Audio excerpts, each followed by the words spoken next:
అక్షరాల నేల నిన్ను రమ్మని, జ్ఞాపకాల బడిలో నిన్ను చదువుకొమ్మని, తన గుండెలపై మోపిన బుడి బుడి అడుగులని చూపించునులే నీలో దాగున్న ప్రతిభని. నిశ్శబ్దమై కూర్చున్నది నీవు లేవని, తను తలుస్తుంది అక్షరాల సంతకాలని.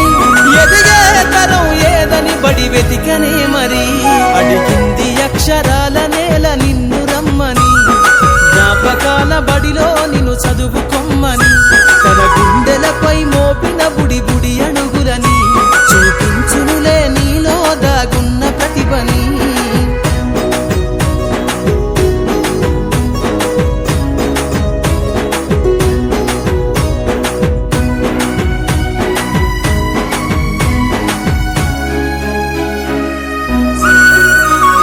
పొద్దులోనే వినబడే ఓ కమ్మని పిలుపై, మోగిందో బడి గంట పక్షుల పలుకై, తరతరాలు తన ఎదపైన ఈ జగమంతా, నడవడికను నేర్పిందో మన జీవితమంతా.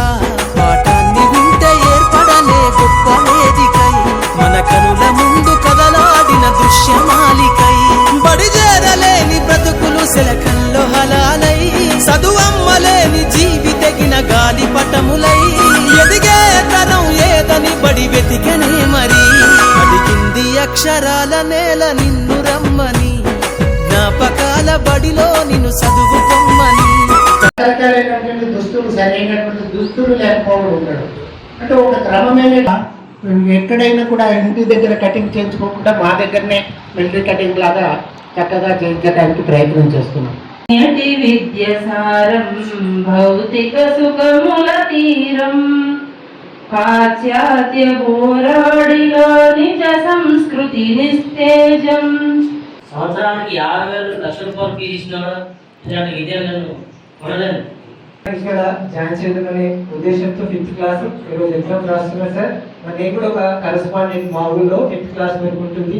అక్కడ కూడా ధ్యానము, యోగా మరి చిన్నప్పటి నుంచి పిల్లలకి అన్ని చక్కగా అలవాటు చేస్తున్నాం. మరి అదే అలవాటు ఇక్కడ కూడా కొనసాగించాలనే ఉద్దేశంతో మరి ఇక్కడ వచ్చాను సార్.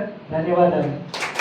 చదువు కోసమే కాకుండా వాళ్ళకి శారీరక దారుణ్యం కోసం రకరకాల ఆటలు, ఏల్బూత్ లాంటి అనేక కార్యక్రమాలు మన విద్యాపీఠంలో నేర్పించడం జరుగుతుంది. కాబట్టి విద్యార్థులు మానసికంగా శారీరకంగా దృఢంగా ఉన్నప్పుడే వాళ్ళు అనుకున్నటువంటి లక్ష్యాన్ని సాధించేటువంటి అవకాశం ఉంటుంది. కాబట్టి తప్పనిసరిగా ఈ పాఠశాలలో చేర్పించి దీని కృషికి, దీని అభివృద్ధికి మనమందరం కూడా తోడ్పడాలని నేను కోరుకుంటున్నాను.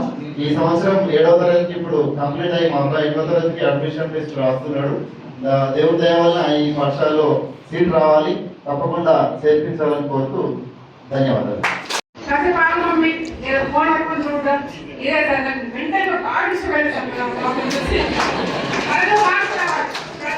సంస్కారం, సంస్కృతి, మన హిందూ ధర్మం గురించి, మన దేశభక్తి గురించి నేర్పిస్తున్నాను. నేను పూర్వ విద్యార్థులు తెలుసుకున్నాను. మా రిలేషన్స్ వాళ్ళు జాయిన్ చేయించారు. వాళ్ళ ప్రవర్తన అబ్బాయి మంచిగా పాటించడం కానీ పద్ధతులు కానీ బాగున్నాయి.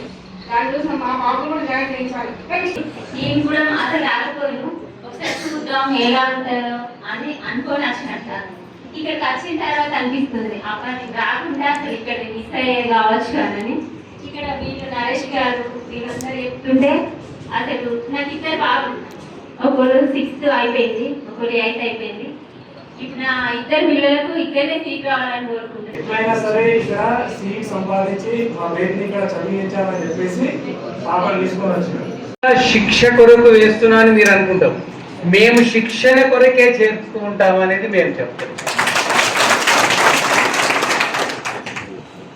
మాకున్న అవగాహన ఏంటంటే పిల్లలు, తల్లిదండ్రులు ఎవరికైనా తమ పిల్లలు 3 రకాలు ఉంటారు. వాళ్ళ ద్వారా ఒకటేమో తల్లిదండ్రులు ఒక మనసుని ఎరిగి వాడు చెప్పకుండానే పని చేసేవాడు ఉత్తముడు, చెప్పిన వందనే చేసేవాడు మధ్యముడు ఉంటాడు, చెప్పిన మరల పెట్టేవాడు 3వవాడు అదం.